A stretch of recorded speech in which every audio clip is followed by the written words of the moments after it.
There are places you leave behind for a reason, and sometimes, when you go back, they don't want you to leave again. These are 3 experiences from my life that still don't make sense to me. 3 moments where I was absolutely certain something was wrong, and where leaving might have saved my life. Welcome back to Devil Door. Tonight's stories aren't about monsters, ghosts, or legends. They're about ordinary places, a hotel, a cabin, and a stretch of empty road, where something felt deeply wrong. And sometimes, that's far more terrifying than anything supernatural. Story 1, the vacant hotel. I took a short vacation over New Year's to visit my hometown and see my 2 brothers and a couple of close friends. To be honest, I never liked my hometown. I moved away as soon as I could. It was small, isolated, no nearby cities, no neighboring towns for miles. Everything felt outdated and worn down, like the place had been forgotten. The only reason I ever went back was because of my brothers and friends. Usually, I stayed at one of my brother's places, but this year, both of them were living with their girlfriends, and I didn't feel like being the awkward third wheel. So I stayed at the only hotel in town. I don't even think it had a name. Just hotel. I arrived late at night. The parking lot was empty, except for one old pickup truck. Inside, the lobby was dim, lit only by a single lamp behind the front desk. An older man, maybe in his 60s, stood up when he saw me. Scruffy beard, uneven hair, like I'd startled him. After a moment, he said, "Need a room." His voice was low, rough.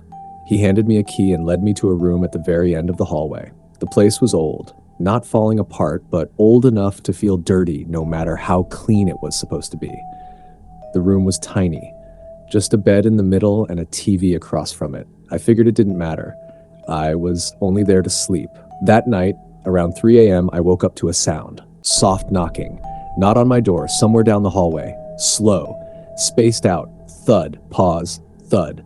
It almost sounded like an old wooden door opening and closing. I listened for a while, then eventually fell back asleep. The next morning, I went to the lobby for coffee. It was empty. No coffee, no front desk clerk, no sign of the old man. It felt strange, but I shrugged it off and left. That night when I returned, the parking lot was the same, only that one old truck. The lobby lights were off. The place felt colder. I went to my room and then I heard the knocking again. This time, it was right outside my door. I cracked it open just enough to look into the hallway. The room next to mine was slightly open. Then, suddenly, the man's voice echoed from down the hall. "Come to the lobby." It made me jump. Before I could respond, I heard his footsteps walking away. I followed, uneasy, but thinking maybe there was an issue with my room. When I reached the lobby, he was gone.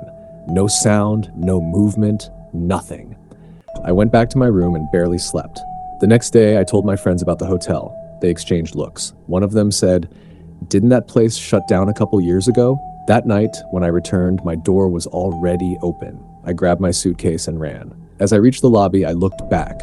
The old man was standing in my doorway, watching me. The police later confirmed it. The hotel was vacant, no staff, no truck, no record of anyone ever being there. Story 2, the cabin. Last Christmas, I stayed alone at my family's cabin in the mountains. Quiet, remote, surrounded by woods. The morning after I arrived, I went for a walk along a familiar trail. That's when I saw the footprints, human footprints, leading toward the cabin. When I got back, they were right up to the front door, but there were no footprints leaving. That night, I realized the cabin had been unlocked and someone had been inside with me all day. When I opened the door to check again, I heard a creak behind me. A man stepped out of the hallway. He charged. I ran. The police later found scuff marks inside the closet. He'd been hiding there the entire time, waiting. Story 3, the empty road. The last time I ignored my instincts was on a back road in northern Oregon. My car ran out of gas, no service, no lights, just fog and forest. Then I heard something moving in the trees. And then I found a car pulled into the woods. Not crashed, parked, like someone was waiting. Sometimes the scariest moments aren't about what you see, but what you almost don't notice. If you've ever felt that instinct telling you to leave, listen to it, because not every door should be opened.